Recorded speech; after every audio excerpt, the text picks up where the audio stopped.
တင်းကိုစပြီးတော့စိတ်ကုန်နေတဲ့ယောက်ျားကိုဒီ၃ချက်နဲ့တိနိုင်တယ်တင်းရောတင်းယောက်ျားတင်းပေါ်မှာစိတ်ကုန်နေတဲ့ပြဿနာဖြစ်နေပါလားခင်ဗျာဖြစ်နေတယ်ဆိုရင်ဒီအောက်မှာ1လို့ရိုက်ခဲ့ပါခင်ဗျာ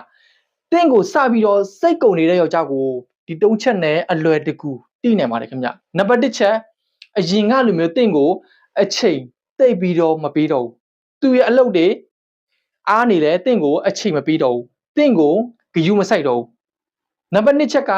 အရင်ကတင့်ပေါ်မှာတူလက်ခံခဲ့ဘူးတဲ့ຢာတွေကိုအခုချိန်မှာလက်မခံတော့ဘူးအရင်ဆိုရင်တင်ဘလောက်ဆိုတင့်ကိုလက်ခံနိုင်တယ်တင်ပါလို့တင့်ကိုလက်ခံနိုင်တယ်အခုဆိုရင်တင်ပါပဲလို့တင့်ကိုသူကအကောင်းမမြင်တော့ဘူးနံပါတ်3ချက်တင့်ပေါ်မှာထိတွေ့မှုတွေနည်းသွားတယ်ရှင်းပြောရမယ်ဆိုရင်တော့တင့်ပေါ်မှာအရင်ကလှုပ်ခဲ့ဘူးတဲ့ဂရင်ကိစ္စတွေဘာကိစ္စတွေအလွန်ကိုမှညှို့နေတော့တယ်ဆိုရင်ရှင်းပြောရမယ်ဆိုရင်တော့သူကတင့်ကိုစပြီးတော့စိတ်ကုန်နေတာပဲဖြစ်ပါတယ်ခင်ဗျတင်းယောက်ျားကတင်းကိုစိတ်ကုန်နေတယ်တင်းချစ်သူကတင်းကိုစိတ်ကုန်နေတယ်တင်းအိမ်ထောင်ဖက်ကတင်းကိုစိတ်ကုန်နေတယ်ဆိုရင်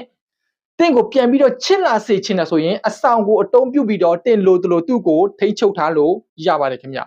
အဆောင်ကိုအတုံးပြုတ်ချင်တယ်ဆိုရင်ဆေးအိုက်ပစ်မှာအဆောင်ရှိသေးတာလို့သွားပြီးတော့မေးထားပါခင်ဗျအဆောင်ကနိုင်ငံတိုင်းကိုပို့ပေးနေပါတယ်ခင်ဗျအားလုံးကိုအထူးပဲချစ်ခင်ကျေးဇူးတင်ပါတယ်ခင်ဗျ